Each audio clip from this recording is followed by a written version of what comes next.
Philippines, a dynamic member of the ASEAN, boasts a robust economy experiencing significant growth in recent years.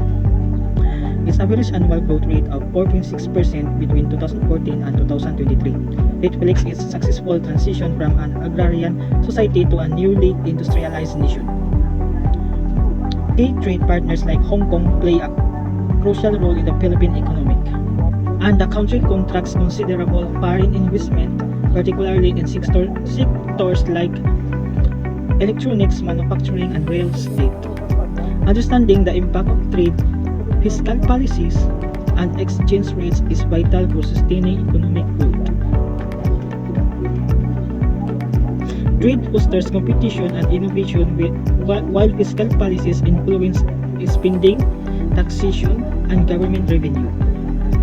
Exchange rates determine the value of a contract's currency and influence imports and exports, making them crucial for economic stability.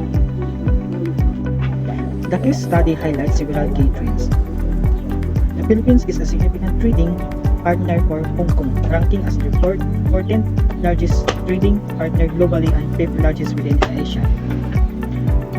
This showcases a strong economic relationship built on mutual trade and investment.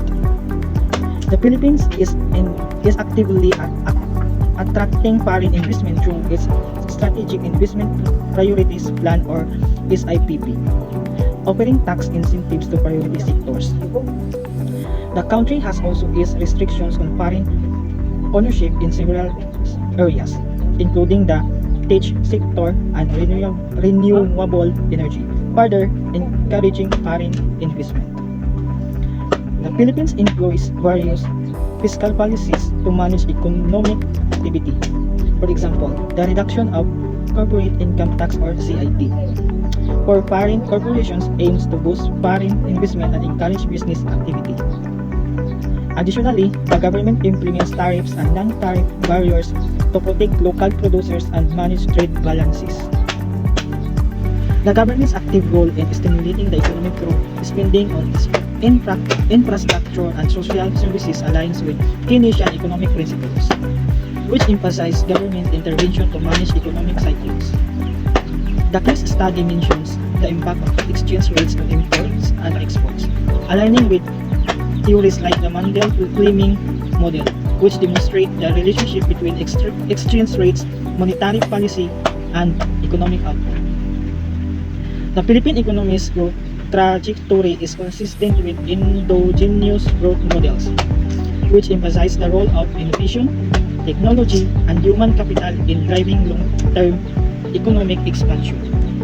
The Philippines' economic performance showcases a promising future driven by robust growth, strategic government policies, and a favorable investment climate. Policy recommendations for sustained growth, such as further liberalization of trade and investment policies, strengthening the financial sector, investment in education and skills development. By implementing these policies, the Philippines can continue its economic journey towards sustainable and inclusive growth, solidifying its position as a leading economy in Southeast Asia.